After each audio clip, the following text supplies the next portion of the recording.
You wake up missing months, and the government greets you with a smile that sounds like handcuffs. That's Helena Marino, ex-alchemist, current memory glitch, walking state secret.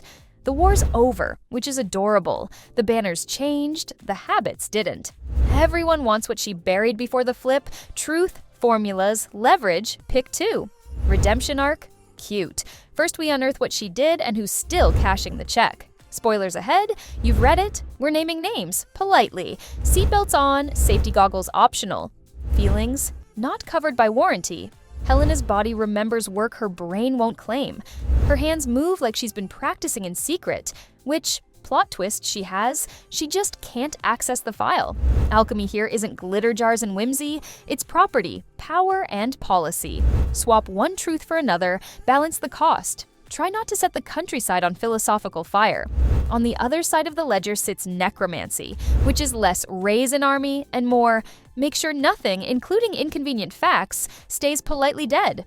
Together they make a government that smiles like a blade kept in velvet. New regime, same old need, control.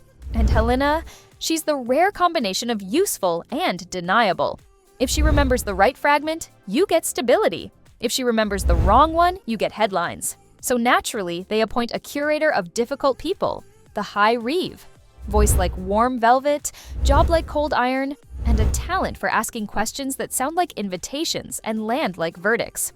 He doesn't break things, he organizes them until they cooperate. Helena's first problem isn't a villain, it's the void. The months she can't account for aren't empty, they're active. They're where her enemies live rent-free and where her friends keep looking for a spare key. Each polite tea with the new rulers ends with the same line. We only want the truth. Sure, and I only want a pony that does taxes. If forgetting kept Helena alive, what does remembering do? Save her or finish the job? The past doesn't knock, it leaks. A small, controlled memory exercise becomes an uncontrolled flash. Iron corridors, a storm-loud night, her hand on a lab latch she swore she wouldn't open, then her own voice saying, "This ends the war." Smash cut to the present. The High Reeve registers every twitch like a scientist logging a reaction. He knows the lab, he knows the night. He wants the why. Artifacts appear like a magician's spread, documents redacted to confetti, a sigil Helena's fingers trace without permission, a note in her handwriting she doesn't remember writing. The regime frames this as guided recall. The vibe is, you're holding a lit match and we stack the room with curtains. The first shard isn't a eureka, it's a receipt. She did something and the new order is trying to price it. Outside the velvet office, whispers, multiply. The resistance, messy, underfunded, and not nearly as pure as the pamphlets, thinks Helena planted a failsafe before the regime flip. The government thinks she buried a weapon. Helena thinks she'd like a nap. Instead, she gets a choice that isn't. Cooperate and you're a collaborator. Resist and you're a symbol worth breaking.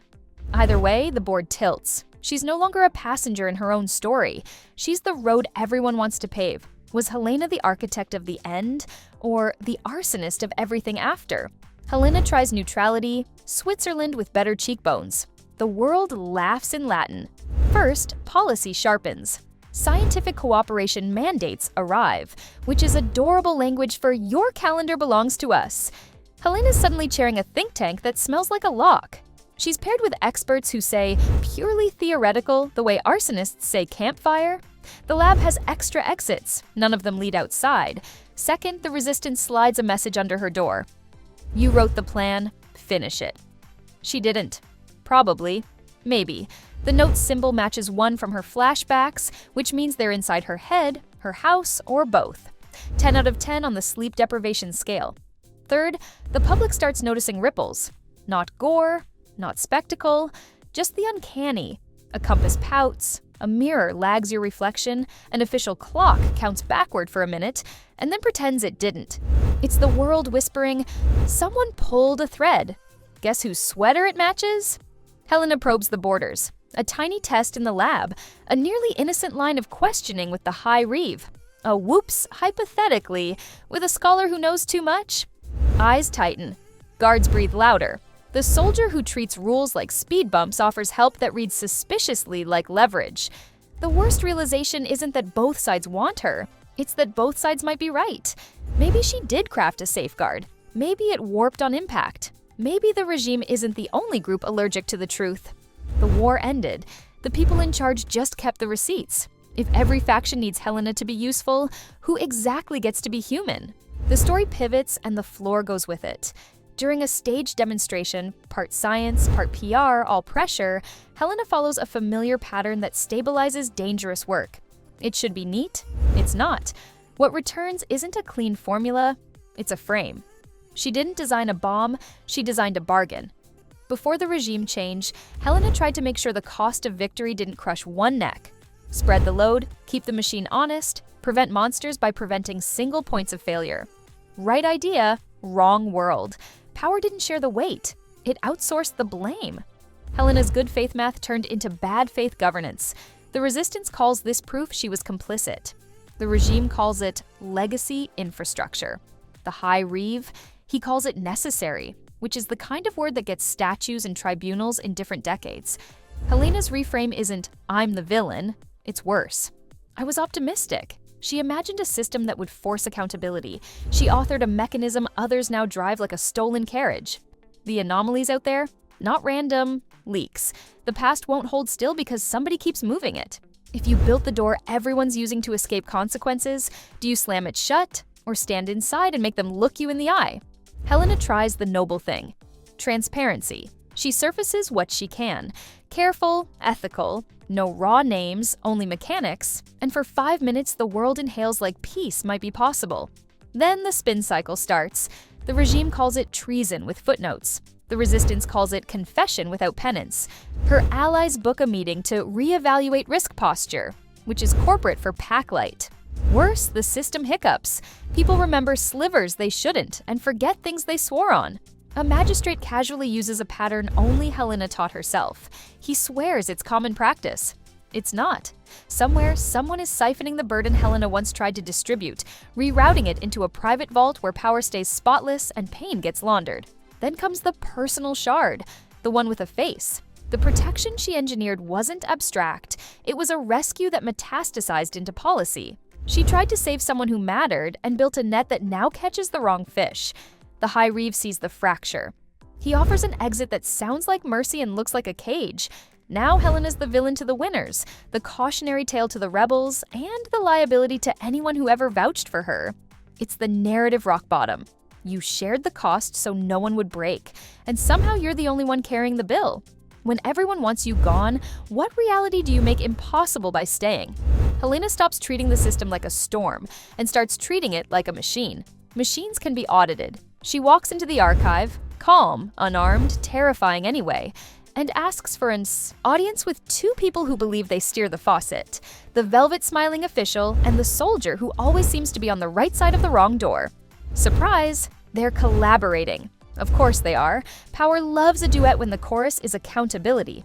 She leads with the thing nobody planned for, receipts. Every transfer of burden leaves a residue like a watermark in the fibers of the world. You can hide the contents, you can't hide the pattern. The siphon that's been rerouting cost back into private hands, it brands the hoarder, quietly, indelibly, like guilt with a fluorescent pen. The official says what officials say, no one will believe you. Helena shrugs and does not ask for belief, she asks for bandwidth. In one motion that feels like opening a window, she routes the archive's baseline into the public square. Not names, not secrets, just the map. A visual of where responsibility flows and where it gets damned. Privacy intact, patterns undeniable. The spotless floors upstairs stop reflecting light so well. The soldier's face is the opposite of surprised. Helena names the thing they both know. He used her safeguard to save one person, then another, then a career. She asks, would I do it again? Yes, differently. Because the fix can't be a secret, you need a friend to access. So she offers a third door, a consent-bound, expiration-dated framework. Transfers require 2 keys, giver and receiver, and timeout unless renewed. No lifetime laundries, no one-way valves, a public ledger of flows without the voyeurism of details. It's clunky. It's boring on purpose. It turns shortcuts into ethics homework. The official lunges for the plug. Helena already moved it. The archive becomes a commons, the leaks taper, the mirrors behave, and the clocks, bless them, agree for a whole minute. The High Reeve watches, weighing the difference between order and obedience. He asks quietly if this is peace. Helena says it's maintenance. Peace is what you call it when maintenance gets ignored. If the truth won't set you free, can it at least make you stay honest? The ledger hums. Anomalies settle. For once, reality doesn't need a chaperone. Then, a new signature pings the public map. Ancient, elegant, and stamped with Helena's original mark, the one she thought she retired. The transfer request is addressed to her by name. No node, no origin. Just a glove on the floor. Who kept a clean copy of her first design? Who's strong enough to sign with it? The map doesn't say. Yet. Don't scroll. Smash like, slam subscribe, bell on, and drop your wildest theory below. Comment alchemy so I know you're elite. Next chapter lands here.